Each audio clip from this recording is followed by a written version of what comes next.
Welcome to the Gift of Grip podcast. My name's Kevin.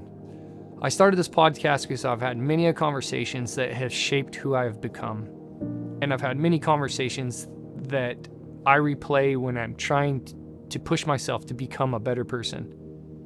And I wish I could go back and listen to them or share them with someone that is going through the same circumstances or trying to find passion to push themselves forward. Today we're sitting down with Millie. Millie is an amazing person, a friend of my family's. We've rubbed shoulders in the neighborhood, and I have got to know her. She came from rough circumstances and didn't like who she was and pushed herself to become the person that she is. Let's get into the conversation. Millie, thank you so much. I am super grateful for you to sit down and share your story with me. I've heard you share a story about growing up kind of in a rough situation or kind of having unconventional, different wife. Yeah. Okay. This is from my understanding, okay? I don't have any validation from my parents, like what their version of the story is. But my version of the story is I was an oops. I was a bar hookup. My parents are like 12 years apart, 11 years apart. And they stayed together until I was 2. And my mom left. And from like the ages to 2 to like 6, I was like in this giant custody battle between my parents. And I would go back and forth. And then when I was 8, my dad got full custody of me. And then I haven't lived with my mom since then. My mom is an unconfirmed drug addict. She will not confirm it. But she also like has mental health illnesses. She is bipolar, possibly schizophrenic. She's homeless. She has been for a long time. I have a half sister. Her and I share the same mom, but different dads. And my mom lost custody of my sister when she was 13. It's because my sister's dad died of a heart attack when she was 7. So she had nowhere else to go. And then at 13, my sister went to the foster care system. Eventually, my sister has a harder life, but eventually she went to live with some family on her dad's side. But then, my dad raised me since I was 8. Did you have like a mom figure when you were growing up? You know, I have had great friends who had great moms who always been in my life, but not really consistently. Like a year here and there, but they're exactly who I needed at that time in my life. And then my grandma, my dad's mom, was like a mom figure to me.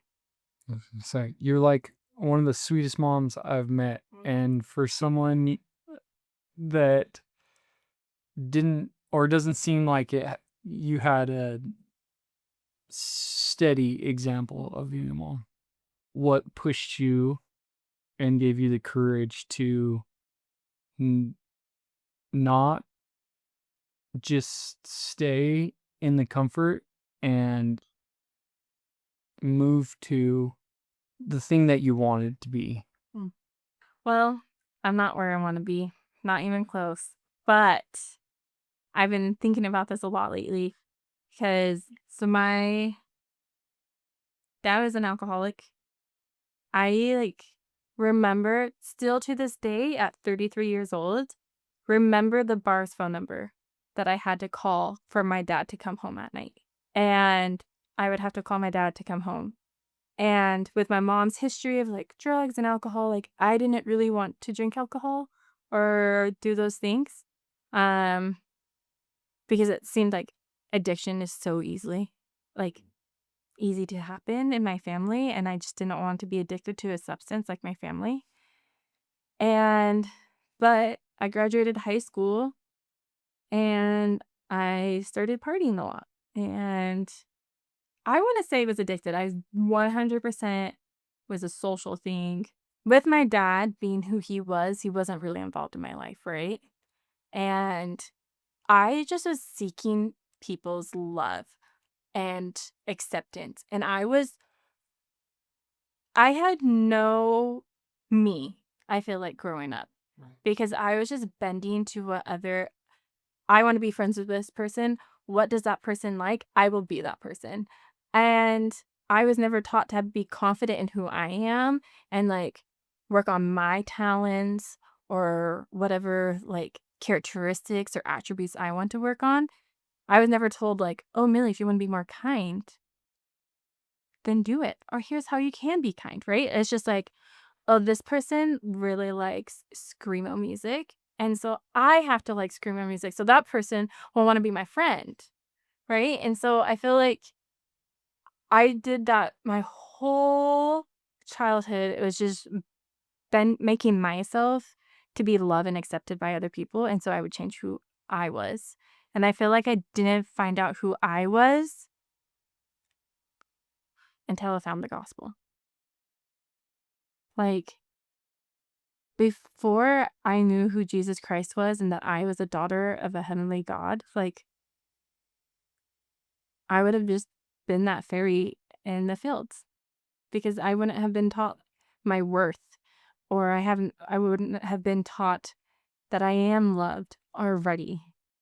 And truly, like, that sophomore year in college when I took a philosophy class and that professor was bashing on the Church of Jesus Christ of Latter-day Saints. If I didn't go that night to Mormon.org, went on a Thursday, and go to church that Sunday, who knows what I would have been doing. Before your philosophy class, did you even know of? Yeah, my town is really small. It's about 30,000. It's like the size of Cedar City. Okay. But there are a lot of members. And I've had plenty of positive experience with members of the church, but I had lots of negative experience with the church. And so at this time, I was actually really bitter. But you still had compassion. No, I don't think so. I think it was at this time, my soul was like, Millie, find a spot. Like, find out who you are. Like, at this time, I was attending 3 different churches on Sundays, like 3 non-denominational churches.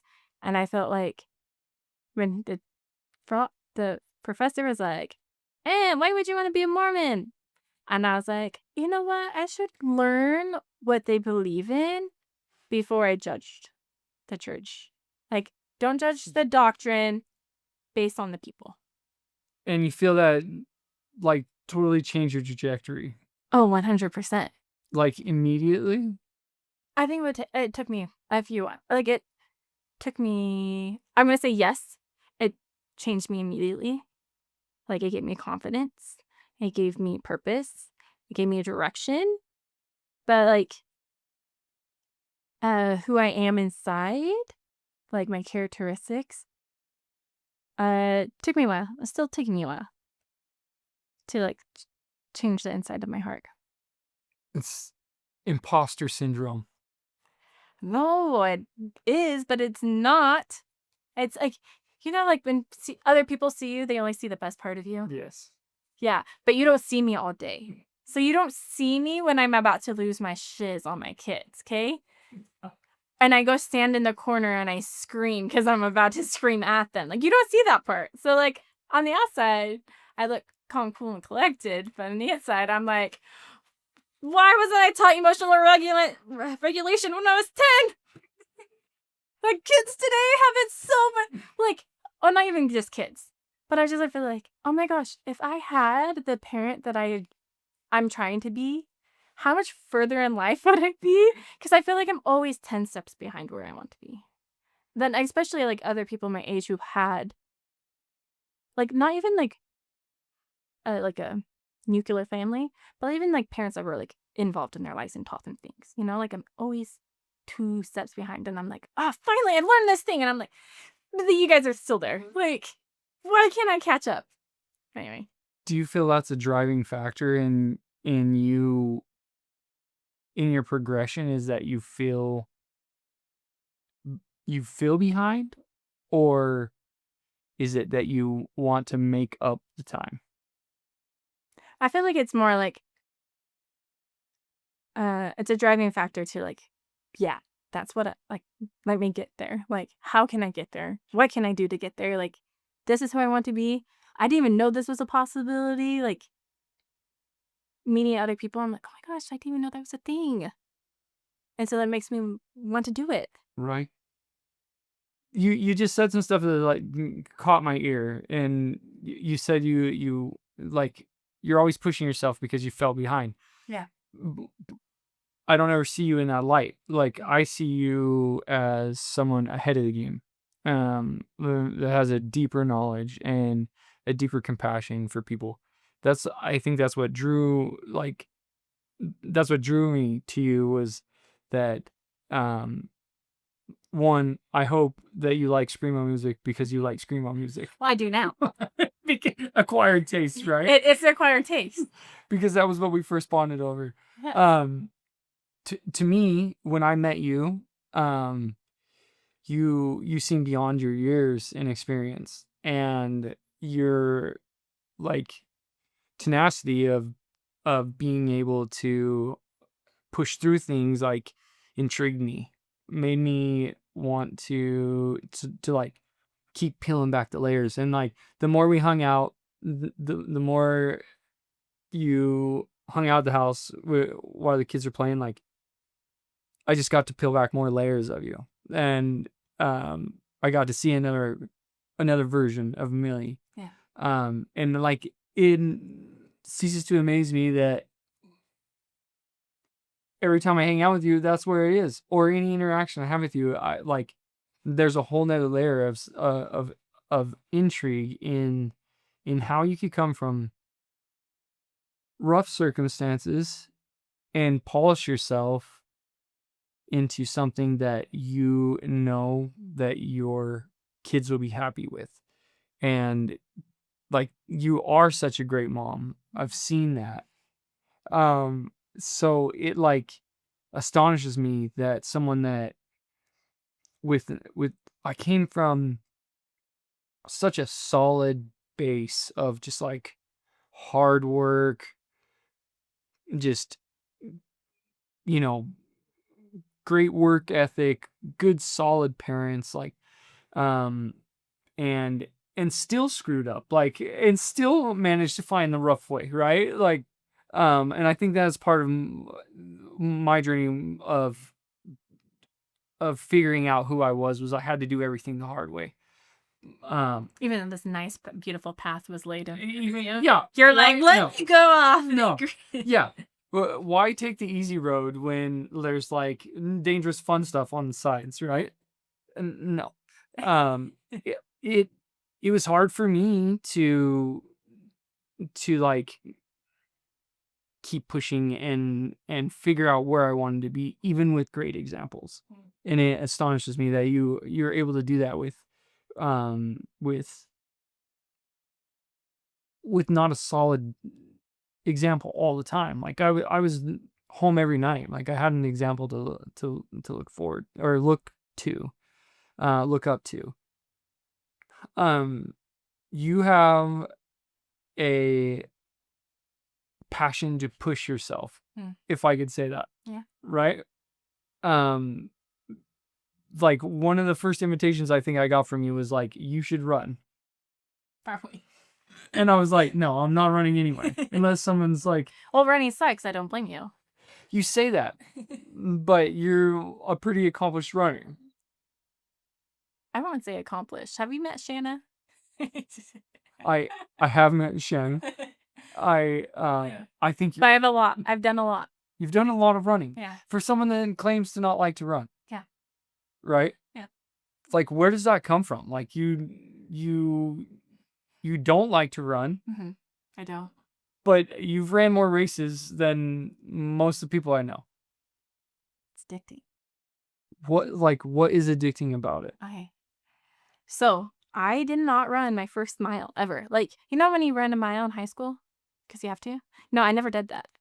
Like, Slough that day. Like, walked it. I never have ran a mile ever in my life until I was 30. 33 now. I'm old.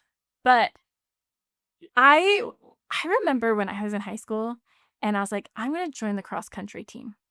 I didn't know what cross country was, but I was like, I don't want to play soccer. I don't know how to play soccer. I'm going to join the cross country team. First day of practice, they went and ran this path. I did not finish. I went home. Like, that was hard. Like, running was hard. And like I said, like, I was never taught, like, oh, it's hard, practice. Oh, it's hard, learn these skills. You know, like, I was just don't do it.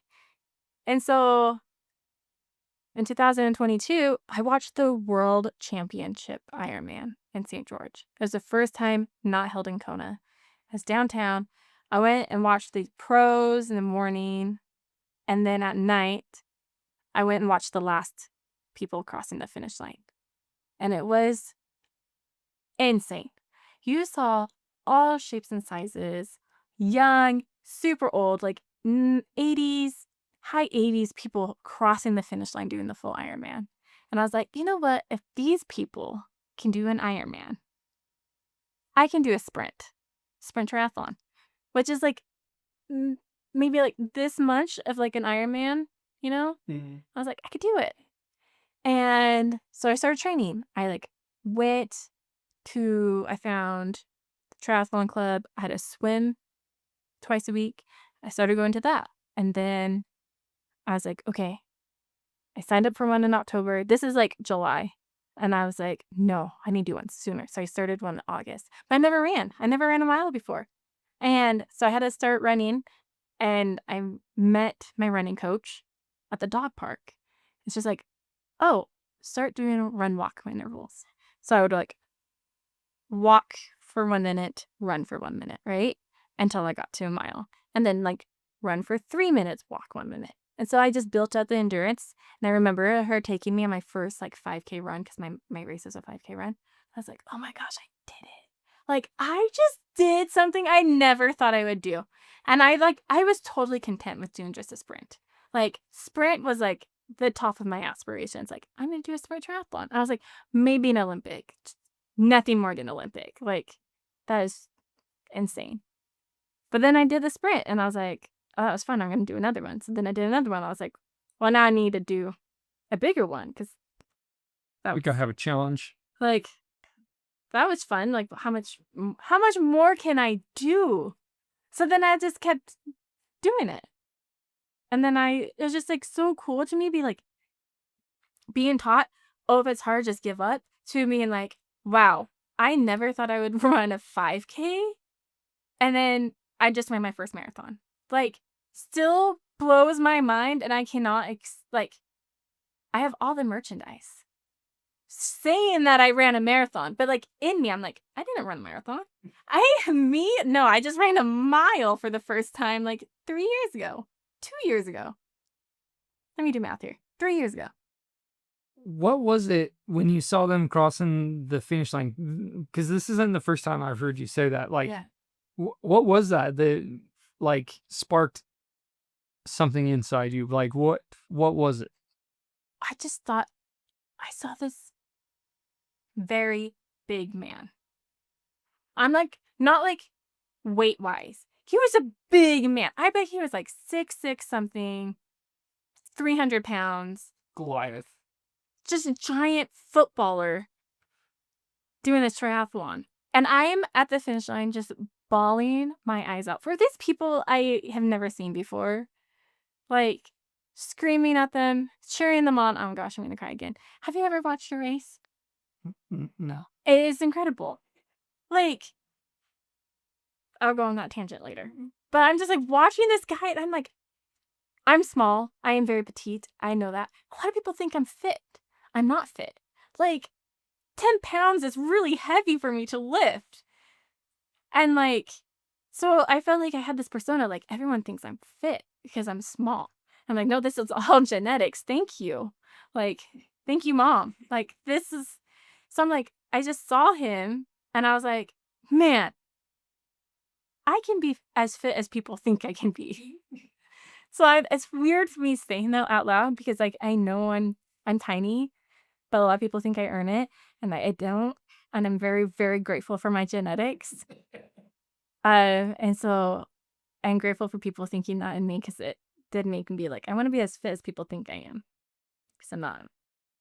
And I think you kind of touched on this, but I like kind of want to run it home. Yeah. Do you feel like because you were taught when you were younger, it's just hard to just like give up. Do you feel like that's the main driving factor in you like always pushing yourself to do something that you know is going to be difficult or maybe not even feasible at the time? Yeah. I totally get what you're saying, but no. Wholeheartedly, why I do this is for my children. I want my children to be like, Mom did something hard.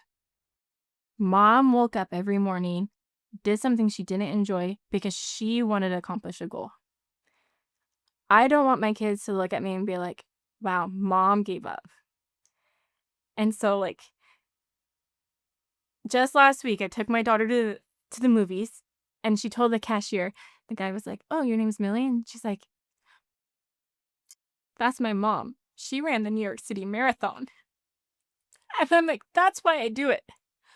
I want my children, I don't need them to be proud of me, but I want them to look at me and be like, Mom does hard things, I can do hard things. Mom will cheer me on because Mom will be there every step of the way.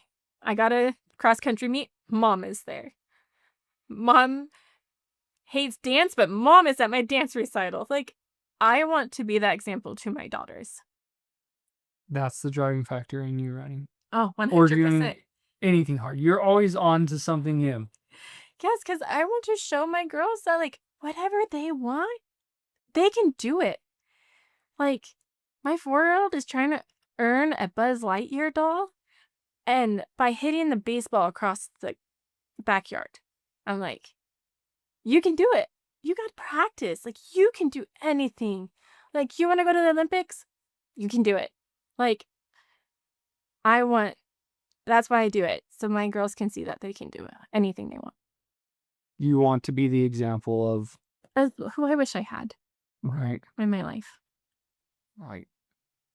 You have so much drive. Like, will you tell me a little bit about when you were doing the New York Marathon? Yeah. Like the actual race. The actual race. Yeah. And you're halfway through. Not even halfway through. Halfway. Yeah. And halfway. you tore a calf muscle. Yeah. At mile 10. So like I never wanted to run a marathon, right? But I saw the New York City Marathon. I'm like, man, if I'm going to do any marathon, it has to be the New York City Marathon. There is nothing more iconic than running through all 5 boroughs of New York City. So I've been dreaming of this, right? I got into it through a charity. And I just remember I am on, like, you know, people say cloud 9. No. Like, cloud 9 is not high enough to where I was running the New York City Marathon. I am running. I'm high-fiving everyone, right? All the cute little kids. I'm dancing to the music. I'm doing the YMCA with like hundreds of people around me because I'm DJ on a giant stage is playing it. Like, I'm reading all the signs. Like, never once did I check my watch to be like, am I running the pace I had hoped to go? No, the answer was no. I was not close. But I'm having the time of my life. And I remember in Brooklyn, this gorgeous street. It had like brownstone houses. It's tree lined. I just passed this drum line, going up this hill, and I just felt a pop in my calf, in my left calf. And I was like, oh no. I was like, no, it's nothing. It's fine. It's just in my head. I said a quick prayer and I kept going. And I'm like, the pain's getting worse, but it's like manageable. And then I remember just running with my eyes closed, and I open up my eyes and there's a pedestrian just like walking across the street, and I almost ran right into them. And I texted my friend. I got my phone out and I texted my friends. I had 2 friends there in New York City chasing me around. And I was like, hey, I popped something in my calf at mile 10. Can you say a prayer for me? Okay, so it's going. I'm like, my friends are going to be at mile 17. I just got to make it to them. Like, I know that would give me the adrenaline boost to keep going. I get to mile 17. My friends are not there. And I was like, well, you know, it's really crowded. Like, it is like 15 people deep at the lines at this section. I was like, maybe they just went further down. So I'm like hugging the street on the left-hand side, I'm like, where are my friends? Where are my friends? I'm running over the whole mile when they're running out of the subway trying to get to me. I miss them. And I was like, it's fine. But I'm like looking out at all the med stations. They had like med stations. I was like, icy hot, anything, ibuprofen. All they had that I could see was Vaseline on a stick. And I'm like, that is going to do nothing. Like, this is 59,000 people are running this marathon and you don't have icy hot. You don't have ibuprofen. You got Vaseline. I don't care. But so the pain is like still manageable. It's still there. And I'm like trying not to think about it. I'm like, you know what? Like, don't pay attention. I'm trying to enjoy the crowd still. I'm not crying yet. I kept saying, smile, don't cry. Just, like I'm still praying so hard. And then mile 19, I'm like, I'm going to have to walk. I like cannot finish it. The pain is so unbearable. It was like rolling up pain through my whole leg, like up to my hip, to my calf. And I remember I walked 3 times. And the first time I walked, it was on this bridge. And I was like, I deserve it. I made it here. I'm going to walk. And this guy with a freaking megaphone, because I put my name on my shirt, was like, hey, Millie, now's not the time to take a break. He's like, the faster you go, the faster you'll finish. And I was like, you're right. And I'm like, I'm in so much pain, but I'm just going to keep going. Like, I dreamt about this for so long, and I didn't care about time. I'm like, I trained for a certain time. I'm very confident that I could have got that time without the calf tear. But I just wanted to enjoy it. And I just remember like cheering up, like people chanting my name, literally going, Millie, Millie. And like, I couldn't even enjoy it because I was in so much pain. And that's what was hard for me, because I'm like, I just wanted to live this. And I'm like trying to like finish. And I just kept praying and repeating scriptures in my head. And I'm like, I will crawl across that finish line if I have to. And luckily, like mile 24, this guy met way back at miles like 5, 6. He finds me because that crowd was chanting my name. He's like, hey, Millie, how's it going? And I'm like, it's not going. Like, and he's just talking to me. He's from New York City. He's ran it multiple times. And he's like, that building's the plaza. And this is like a thing. And he's like, you can tell me to F off if you want. And I was like, no, please just keep talking to me. He's like, cool. So he's like, you're going to go downhill, then you're going to go uphill, and then you're going to go downhill, and then you finish uphill. And I'm like, yeah, why would they do that to you? Okay? You're going to finish uphill. You're dying. You see the finish line, and they're going to go uphill the whole way. But anyway, I finished, and I'm so grateful for, I'm going to butcher his name, because how he said it is not how it's spelled in my head. Like, he found me on Strava. And I'm like, he has no idea how much he means to me. But I finished. Why didn't you just give up? Like, why? And I could have. I don't know why I didn't. I could have. I was in so much pain. I still can't run. Like, my leg goes numb randomly still. And I just felt like I wanted this. And like that moment with my daughter saying, my mom ran the New York City Marathon. I'm like, yeah. And I remember like there's cameras, right, at certain spots. My babies were watching me. They were looking for me on those cameras, and they're going to be like, there's mom. And I'm like, that's why. I didn't want them to be like, oh, here's mom on the tracker, and now she's not. I couldn't give up. I would have crawled for them. You are so motivated to be what you missed in life. Yeah. Yeah.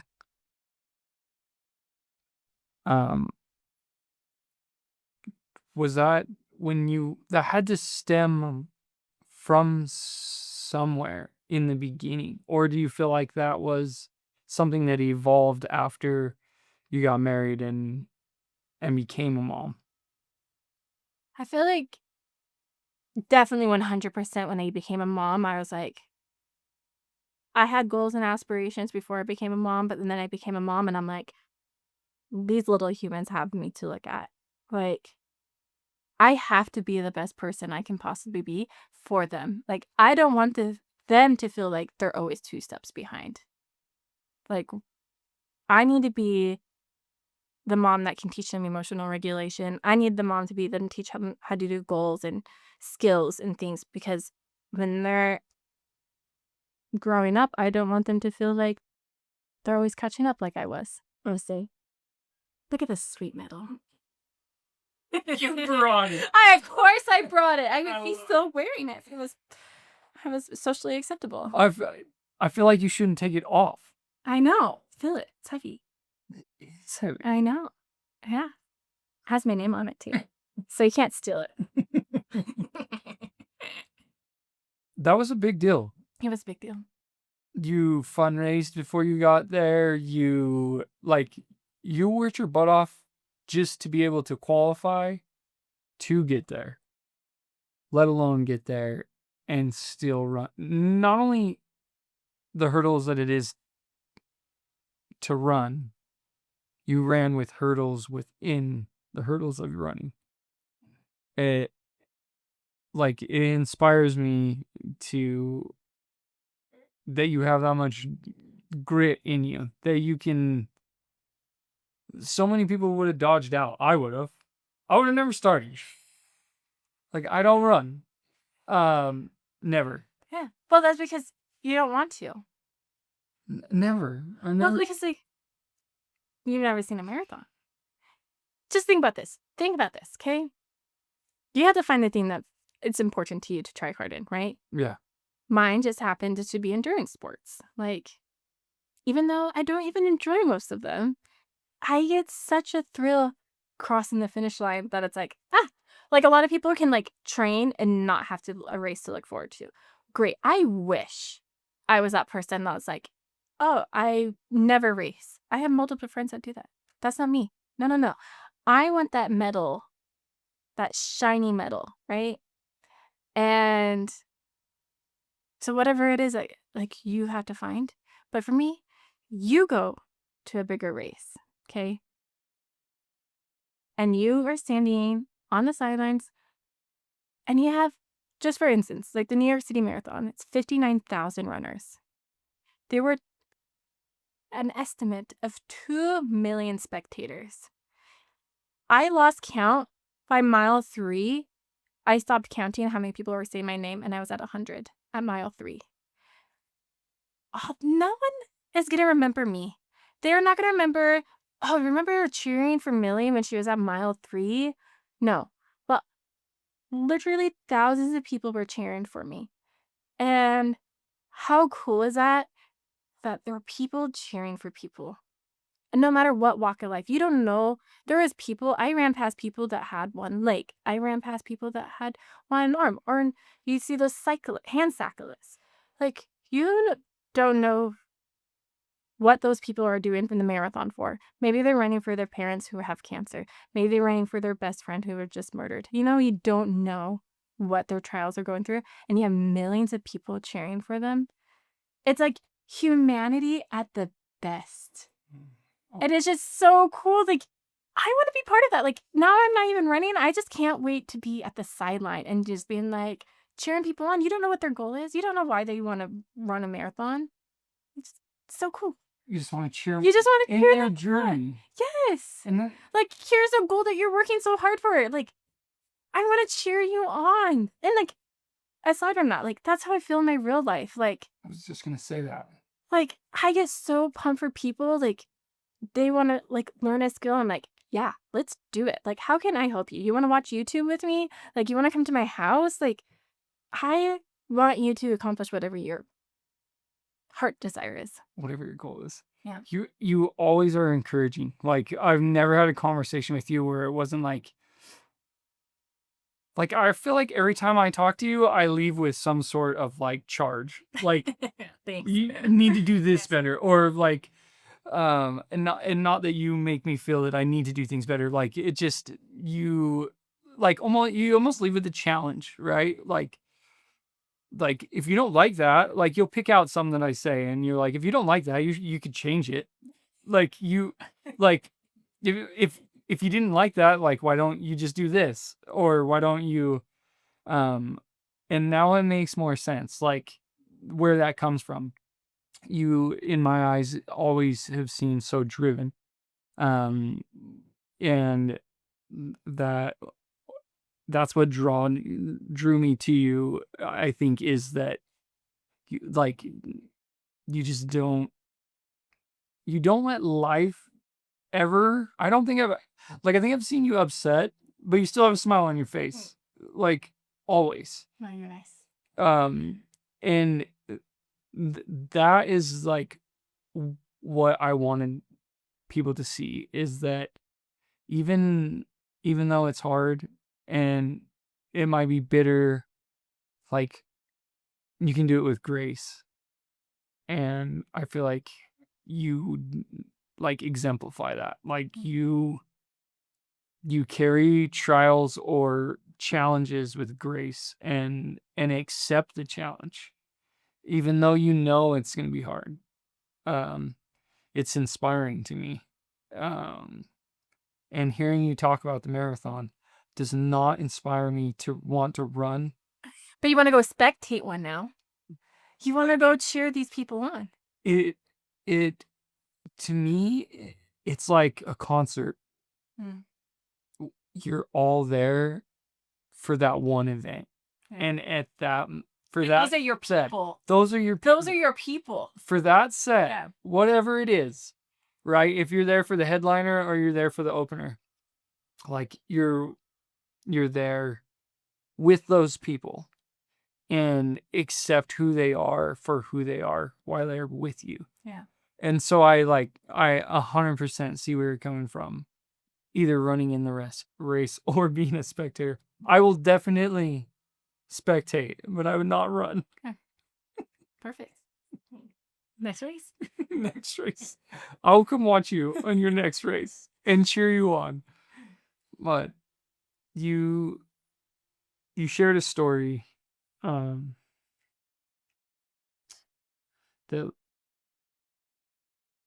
encouraged me without knowing in depth until today where that stemmed from. Encouraged me that if I don't like something in my life, doesn't mean I have to accept that. I can reach for more and do better. And I've used that in my life since I've met you to better my life. And I'm just super grateful for it. Thanks, Kevin. So cool, Millie. As one quote, when I started this endurance journey, it's probably from Pinterest, but it said, one day or day one, you decide. And it's been on my wall since then. Like, oh, one day I would like to do this. One day I'd like to do this. And then another year passes, and you don't do it. I just love that we get to be the ones that decide. And when it matters to us and we invite God, He'll make it happen. 100%. I agree with that. And I love that quote, day one or one day. And you can wait for that one day forever. A long time. A long. You just can wait for it to magically appear, and it will never happen. Or you can just move your feet. Yeah. And make it happen. You're awesome, Millie. No, thanks, Kevin. So are you. I appreciate you sharing your story with me. Of course. I had so much fun sitting down and talking with Millie. She inspires me to do so many good things. She does not inspire me to run a marathon. No, I'm not running no marathon. But she does inspire me to push myself, to find the things that I'm hiding from, that are hard, that I know I need to change. And I hope that you have found something in this podcast that encourages you to push yourself and to do better things. If you can think of someone that this might encourage or make their life better, please share. We'll catch you on the next one.